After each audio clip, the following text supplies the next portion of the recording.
आदेश आदेश। मैं एकतानाथ गुरु योगी तुलसीनाथ जी बापू, श्री शनिदेव मंदिर भवना, तलेटी, गिरनार, जूनागढ़, गुजरात।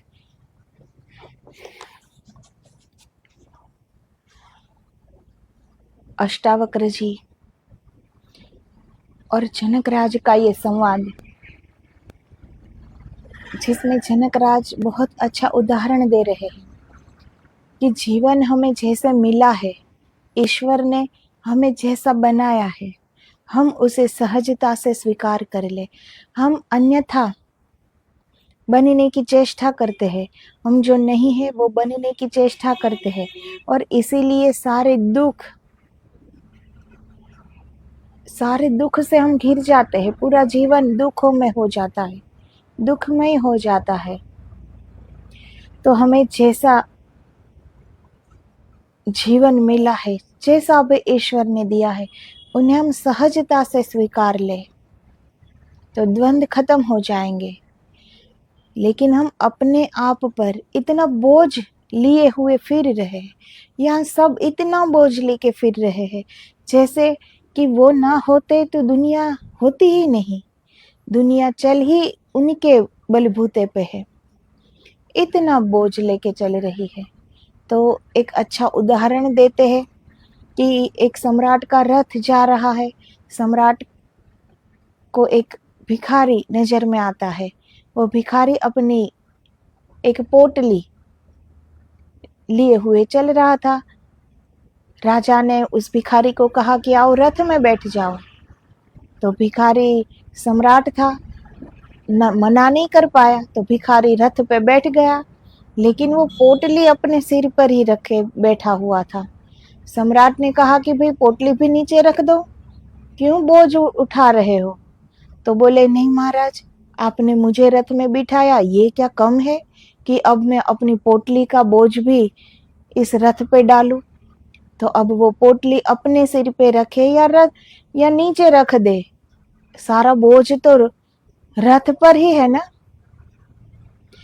तो इसी तरह हम जीवन जी रहे, सारा कुछ ईश्वर कर रहे हैं, हम बीच में आकर अपनी पोटली घुसा देते हैं, अपनी पोटली उठा लेते हैं अपने सिर पर। अब हम पोटली अपने सर पे रखे या उसे छोड़ दे, नीचे छोड़ दे, वो सारा बोझ ईश्वर पर ही है, वो ही सब कुछ कर रहा है, वो ही चला रहा है, हम पर कोई बोझ नहीं है। बस शांति से अपना जो कर्म है वो हम बड़ी नीति से, निष्ठा से करे जाए। उनसे जो प्राप्त होता है उनसे अपना कुटुंब परिवार का भरण पोषण करें। लेकिन हम कितने दूसरों के भी कोई बात हो जाए, दूसरे भी बात कर रहे हो कि हमारे यहाँ ये हो गया वो हो गया, तो वो भी दुख लेके वो फिरेगा, जैसे वो उनका कोई निराकरण कर देगा। हमसे कुछ होने वाला नहीं होता। फिर भी हम वो बोझ लेते हैं बात की। फिर हम अपने घर भी जाए ना, तो वही बात हमारे दिलो दिमाग पर फिरती रहती है। फिर घर में भी कोई पूछे तो वही बात की हम चर्चा करते हैं। वो बात हमारे लिए सर्वस्व हो जाती है, कुछ नहीं कर पाएंगे हम। दूसरों का वो दुख का समाधान हमारे पास है ही नहीं, फिर भी हम इतने ओत प्रोत हो जाएंगे उनमें। तो जीवन जैसा मिला है सहजता से स्वीकार लो। सारा बोझ अपने सर पर रखो कि न रखो, ये सब कुछ ईश्वर ही चला रहा है। जैसे वो भिखारी वो पोटली अपने सर पर रखे या रथ पे रखे, बोझ तो रथ पर ही आएगा ना। और अब जनकराज ये बात कह रहे हैं अपने गुरुजी से। जब अष्टावक्र जी सारा ज्ञान का उपदेश जनकराज को कहते हैं, तो बाद में ये गुरु शिष्य का संवाद चल रहा है। जनकराज तो बड़े ज्ञानी थे, उन्हें कोई ज्यादा कहने की जरूरत नहीं थी। वो कहते हैं ना कि समझदार को इशारा काफी होता है। तो जनकराज को सिर्फ इशारा भर की इतना ही कहने की जरूरत थी। तो वो अष्टावक्र जी ने कह दिया और जनकराज समझ गए। तो अब वो उपदेश नहीं चल रहा है, अब गुरु शिष्य का संवाद चल रहा है।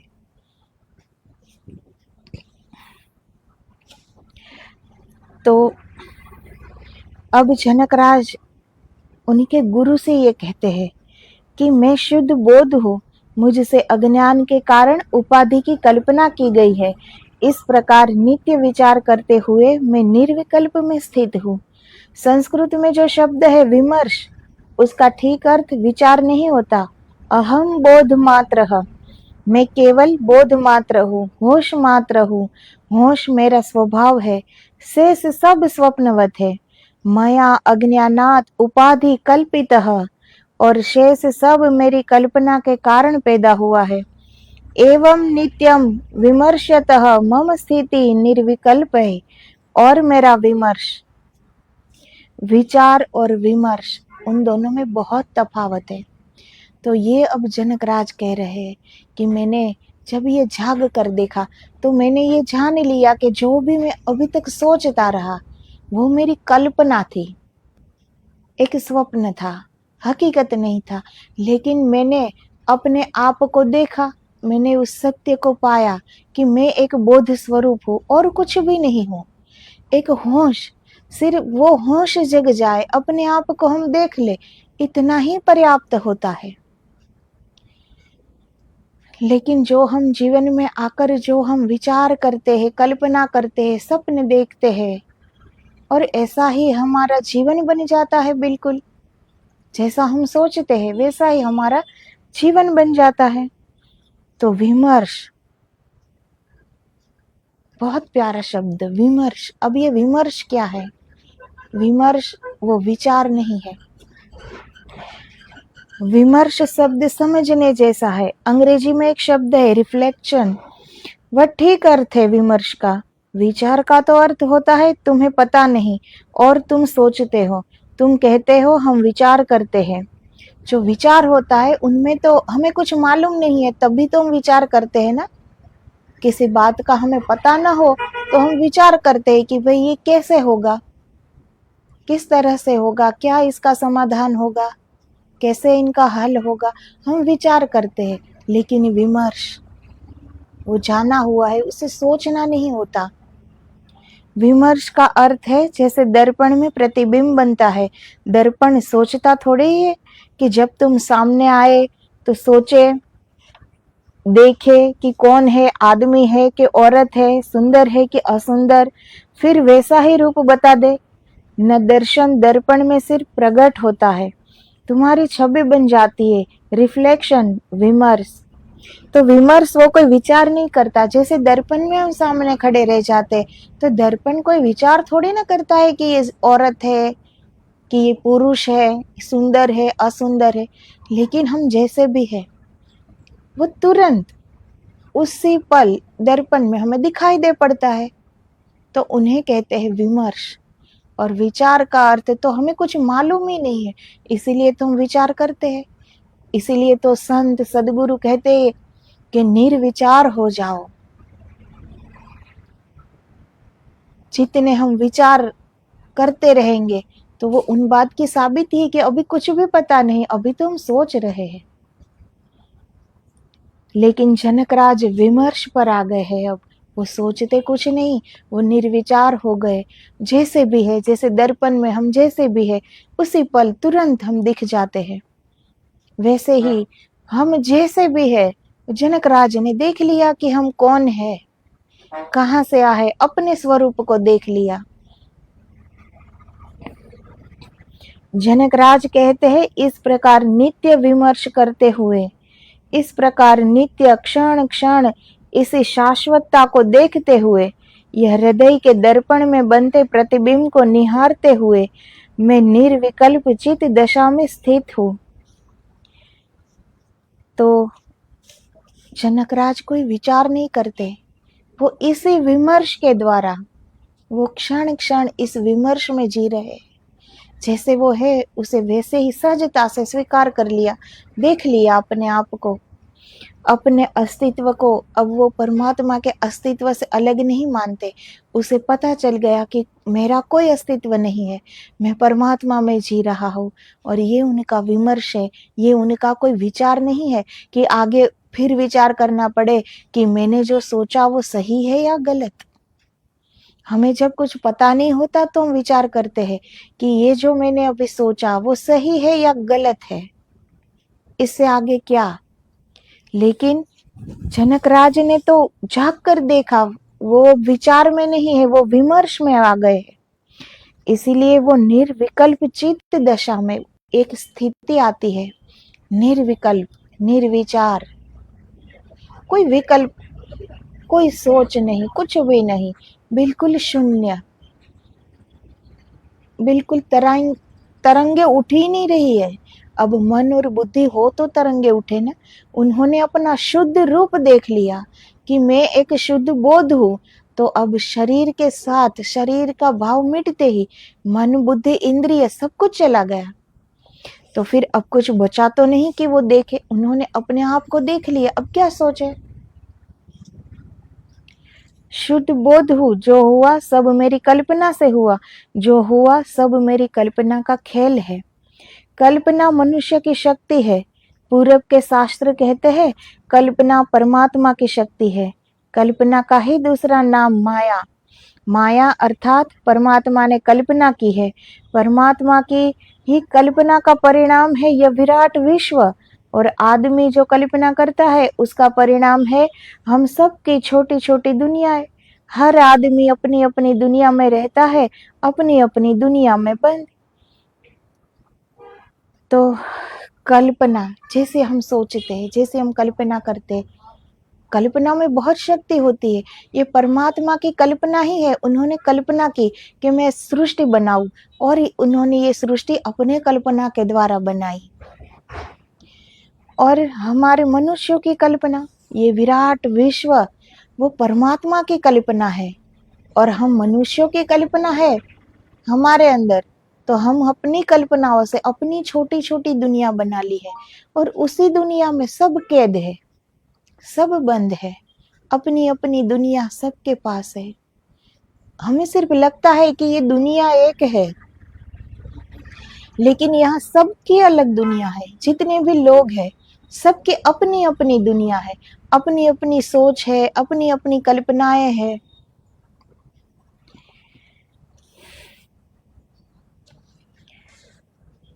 तुम ऐसा मत सोचना कि हम सब एक ही दुनिया में रहते हैं। जितने आदमी है यहाँ उतनी दुनिया है एक साथ। इसीलिए तो दो आदमी मिलते हैं तो टकराहट होती है, दो दुनियाएं टक्कर खाती है, कठिन हो जाता है। अकेले अकेले सब ठीक चलता है, दूसरे के साथ जुड़े कि अड़चन हुई। क्योंकि दो दुनियाएं, दो ढंग, दो विचार की शैलियां एक दूसरे के साथ संघर्ष करने लगती है। हमारी कल्पना ही हमारी दुनिया बन जाती है। तो अगर एक होते, हम सच में समझते कि यहाँ कोई अलग नहीं है। ये जो बाहर हवाएं चल रही है ये हम सब की ली हुई सांसें ही है ना। सबकी सांस इस हवा में फैली हुई है। दूसरों ने जो सांसें निकाली वो ही हम ले रहे हैं। हमने जो सांसें निकाली वो हवा में, हवाओं में ही है। दूसरों ने वो श्वास ली तो उन्हीं के अंदर गई। तो यहाँ किसी न किसी तरह से सब जुड़े हैं, कोई अलग नहीं है। लेकिन हमारी कल्पना ऐसी है कि ये मैं हूँ, ये मेरा जीवन है, ये मेरी सोच है, ये मेरे उसूल है, उस पर मैं चलता हूँ, ये मेरी जिंदगी है। ऐसा सब सोचते हैं ना। इसीलिए सबकी एक छोटी छोटी दुनिया अलग हो गई है। इसीलिए तो जब दो लोग मिलते हैं तो आपस में टकराहट हो जाती है, संघर्ष हो जाता है। क्योंकि दो दुनिया अलग हो गई, दो सोच अलग हो गई, दो ढंग अलग हो गए। कल्पना की शक्ति बड़ी है। कल्पना का अर्थ है जो हम सोचते हैं वैसा होने लगता है। जो हम सोचते हैं उसके परिणाम बनने लगते हैं, उसके चित्र उभरने लगते हैं। ठीक कल्पना वैसी है जैसी स्वप्न की शक्ति है। रात कुछ भी तो नहीं होता, पर्दा भी नहीं होता, रात सपने में तुम ही अभिनेता होते हो, तुम ही दिग्दर्शक होते हो, तुम ही कथाकार, तुम ही मंच, तुम ही दर्शक, सभी कुछ तुम ही होते हो, फिर भी एक पूरा खेल बन जाता है। थोड़ा सोचो। सुबह जब हम उठते हैं तो ये हम जान तो लेते हैं कि जो रात को देखा वो स्वप्न था, लेकिन उन स्वप्नों के बारे में कभी सोचा कि वो कहाँ से आया? उस स्वप्न में किरदार भी हम निभाते हैं, डायरेक्शन भी हम ही करते हैं, रंगमंच भी हम ही होते हैं, सब कुछ हम, ये हमारा खेल है। तो ये भी एक कल्पना ही है। ये स्वप्न और क्या था? ये कल्पना ही थी। ये एक उदाहरण है कि एक महिला 9 महीनों से बेहोश कोमा में थी और डॉक्टर कहते हैं कोई 3-4 साल भी रह सकती है इस अवस्था में। उसका बेटा भी वह मौजूद था। वह पूछने लगा कि एक बात मुझे आपसे पूछनी है। मैं सभी से पूछता हूँ, कोई उत्तर नहीं देता। अगर मेरी माँ सपना देख रही हो तो 9 महीने तक उसको पता ही नहीं चला होगा कि यह सपना है। बात तो उसने बड़ी गहरी पूछी। यह महिला जो 9 महीने से बेहोश है, वह बेटा पूछता है कि अगर यह सपना देख रही होगी तो हम तो रोज सुबह उठ जाते हैं तो पता चल जाता है कि अरे सपना था। यह तो उठती ही नहीं, यह 9 महीने से सपना चल रहा होगा तो देख ही रही होगी सपना और मान रही होगी कि सच है। 9 महीने में इसको एक क्षण भी ख्याल नहीं आया होगा कि यह सपना है। बात तो ठीक है। अब 9 महीने से वो बेहोश है तो वो कोई निर्विचार, कोई निर्विकल्प समाधि में तो नहीं गई कि कोई सपना ना आए, कोई विचार ना आए। वो बेहोश जरूर है, लेकिन बेहोश तो शरीर होता है ना। जब हम सोते हैं तो सो तो ये शरीर रहा होता है ना, अंदर कुछ तो जग रहा होगा जो ये सपने देख रहा है। ये किसी पर तो घटित हो रहा होगा ना हमारे अंदर। तो उनका बेटा पूछ रहा है कि हम तो जब सुबह उठ जाते हैं तो हमें पता चल जाता है कि रात को जो देखा, अरे वो तो स्वप्न था। लेकिन मेरी माँ, वो तो 9 महीने से उठी ही नहीं, उनका सपना तो चल ही रहा है। तो उन्हें कैसे पता चले कि मैं सपना देख रही हूँ? उठे तो पता चले ना कि ये सपना है। कहने का अर्थ है जब तक हम होश पूर्वक जागृत नहीं हो जाते, सजग नहीं हो जाते, तब तक तो हम सब कोमा में ही है, बेहोश ही है। बात सिर्फ इस महिला की नहीं है कि वो 9 महीने से बेहोश है। हम तो न जाने कितने युगों से बेहोश है कि हमारा ये सपना टूटता ही नहीं। हमें पता ही नहीं चल रहा है। जागे तो पता चले ना कि जो देख रहे वो सपना है। सच तो यह है कि जब हम आंख खोल लेते हैं तब भी सपना बंद नहीं होता। सपना तो भीतर चलता ही जाता है। इसीलिए कभी भी तुम आंख बंद करो, भीतर थोड़ा खोजो, तुम पाओगे कि सपना चल रहा है। दिवा स्वप्न शुरू हो जाता है। जैसे दिन को सूरज निकलता है, आकाश के तारे खो जाते हैं। क्या तुम सोचते हो कहीं चले जाते हैं? जाएंगे कहाँ? जहाँ है वही है, सिर्फ दिन की रोशनी में ढक जाते हैं।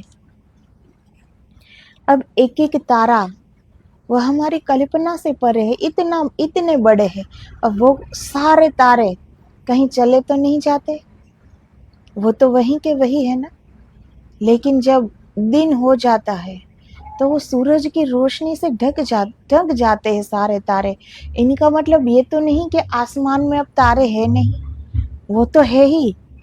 तो जब हम सुबह उठ जाते हैं तो ये हम सिर्फ मान लेते हैं कि वो स्वप्न था। लेकिन वो स्वप्न चल ही रहा है। अब हम जाग गए तो हम दीवा स्वप्न देख रहे हैं, क्योंकि ये अब जो आंख खुल गई उसके बाद का जो ये हम सब कर रहे हैं, देख रहे, वो खुली आंख का स्वप्न है। रात को जो देखा वो बंद आंख का स्वप्न था।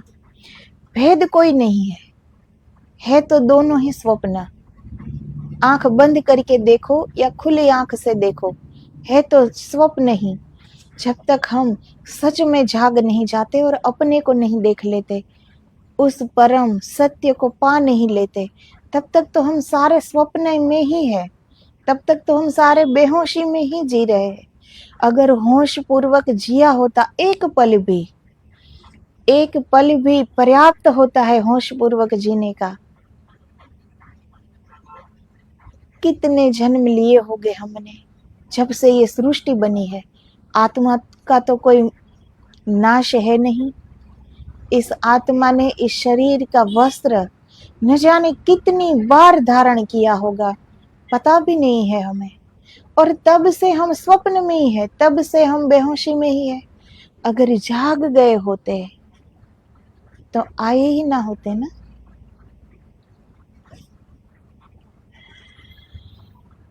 सिर्फ सूरज की रोशनी में ढक जाते हैं, रोशनी खो जाती है, फिर प्रकट हो जाते हैं। ऐसे ही तुम्हारे सपना की धारा तो चल ही रही है। जब तुम आंखें खोलते हो तो दुनिया के काम धाम में भूल जाते हो, भीतर धारा चलती रहती है। फिर आंख बंद की, कभी करके देख लो, आराम कुर्सी पर बैठ जाओ, आंख बंद कर लो, थोड़ी देर में तुम पाओगे सपना चल रहा है। इलेक्शन लड़ रहे, जीत भी गए, प्रधानमंत्री हो गए, और इतना ही नहीं, प्रधानमंत्री होकर जिन जिन को तुम्हें मारना है उनका सफाया भी कर दिया, जिन जिन को जेल भेजना है उनको जेल भी भेज दिया, और जिन जिन को तुम्हें मंत्री बनाना है उनको मंत्री भी बना लिया। मतलब कि जो भी हम करना चाहते हैं, आंख बंद करके अगर हम बैठे ना, तो हमारी जो आंख खोल कर जो हमने कल्पनाएं की होती है ना, वो चल ही रहता है, दौर वो चलता ही रहता है। हम हमें लगता है कि अब उठ गए सुबह तो सपना चला गया, लेकिन वो कहीं जाता नहीं है। वो सुबह हम काम करते हैं ना, सारा काम और इसी दौड़ भरी जिंदगी, इससे वो सपना ढक जाता है। लेकिन फिर जब हम आंख बंद करके बैठे तो हम देखेंगे कि सपना तो चल ही रहा है। ये हम देखना भूल गए थे, लेकिन सपना तो चल ही रहा है। हम अपने काम में उस सपने को देखना भूल गए थे। तो सपना कहीं चला नहीं जाता, वो चल ही रहा है, अविरत चल रहा है। हम सारे लोग जब तक होश में नहीं आएंगे तब तक हम निंद्रा में ही है, और जब तक हमारी निंद्रा टूटती नहीं है तब तक ये सारे स्वप्न, हम स्वप्न में जी रहे हैं। जब समझ में आ जाएगा, सत्य को पालेंगे, तब पता चलेगा कि हम स्वप्न में नहीं जी रहे, हम परमात्मा में जी रहे हैं। लेकिन अभी हम बेहोशी में है, इसीलिए हम स्वप्न में जी रहे हैं। नींद है तो स्वप्न आएगा ही ना। अभी हम जागृत हुए नहीं, अभी हम बेहोशी में जी रहे हैं। होश आया नहीं है, सत्य को पाया नहीं है, अभी हम असत्य में जी रहे हैं। तो फिर सपना टूटेगा कैसे?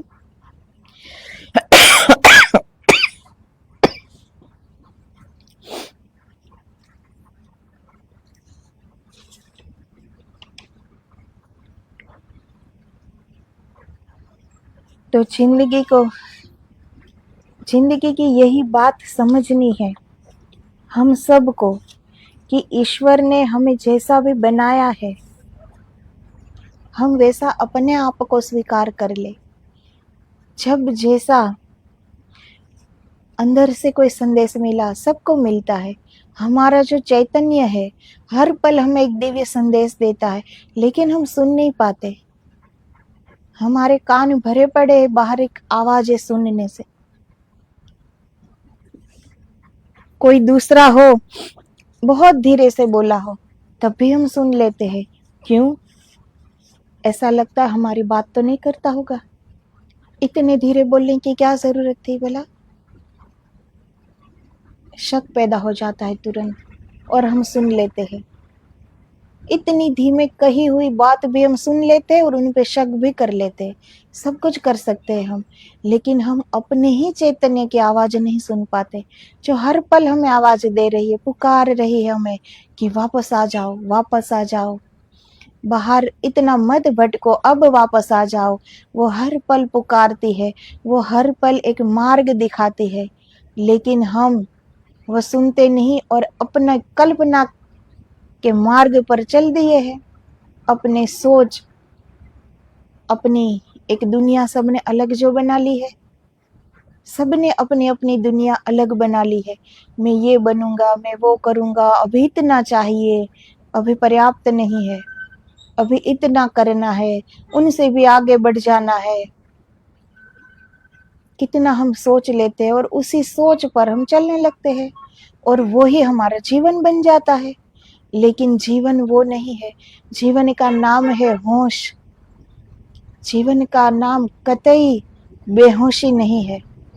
जीवन का नाम है अंतरतम जागरण। जीवन का नाम निंद्रा बिल्कुल नहीं है। इस पूरी दुनिया और इतने ब्रह्मांड, इतने लोक, सारे लोक, सारे ब्रह्मांड और जितनी भी बार ये सृष्टि बनी है, उनका मालिक एक ही है। वो परम ब्रह्म परमात्मा, वो ही कर रहा है, वो ही चला रहा है, वो ही सुन रहा है, वो ही बोल रहा है। उनके अस्तित्व से हम अलग न हो जाए और जैसे है वैसे ही जिए, परमात्मा में जिए। लेकिन हम ऐसा कर नहीं पाते और हम अपनी सोच से जीने लगते हैं और हम बेहोशी में चले जाते हैं और फिर पूरी जिंदगी सपने में जीते हैं। और सत्य ये है कि हमें परमात्मा में जीना चाहिए, यही सत्य है।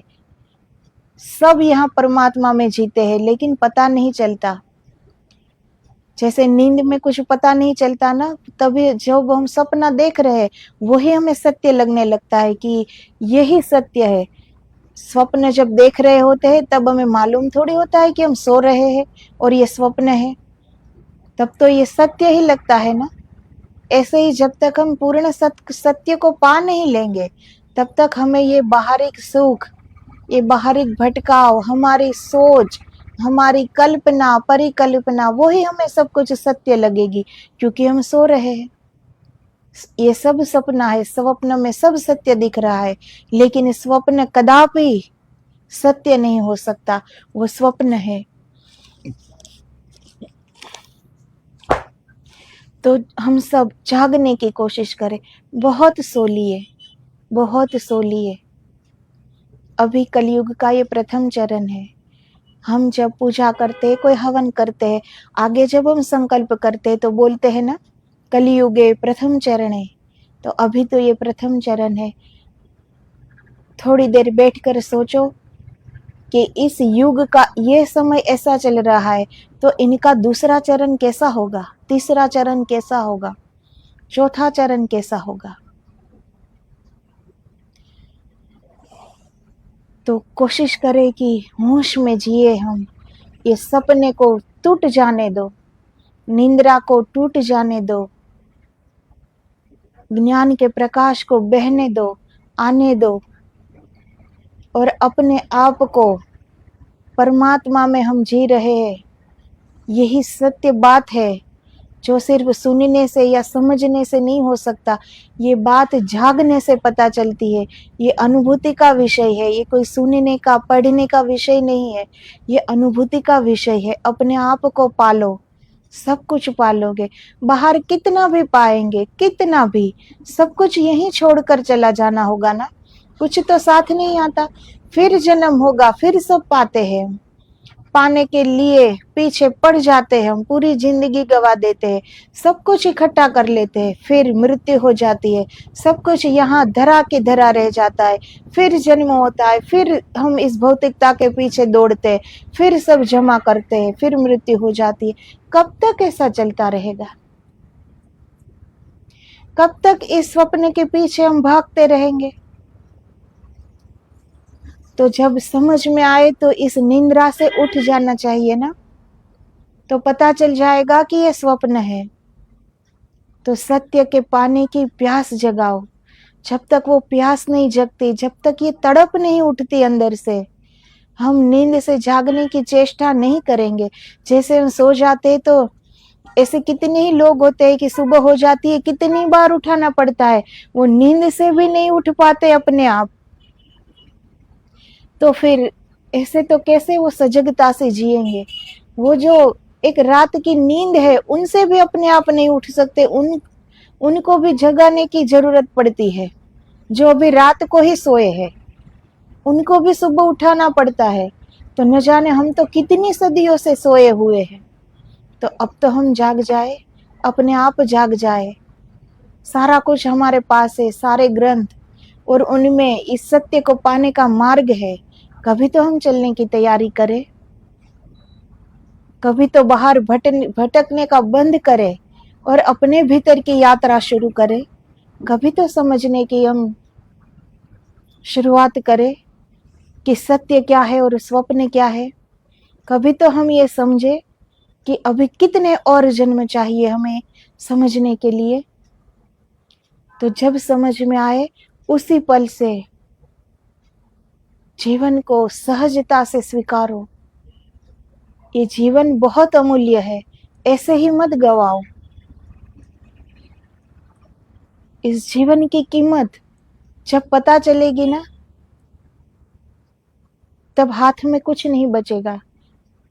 जैसे मुट्ठी में रेत कैसे फिसल जाती है, वैसे ही सब कुछ फिसल जाता है, कुछ बाकी नहीं रहता।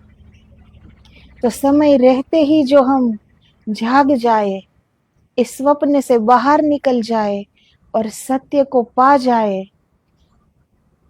हमारे लिए ही है, किसी और के लिए तो है नहीं, हमारे ही लिए है। तो हमारे लिए हम थोड़ी मेहनत तो कर ही सकते हैं। तो आदेश आदेश, जय गिरनारी, जय गुरुदेव।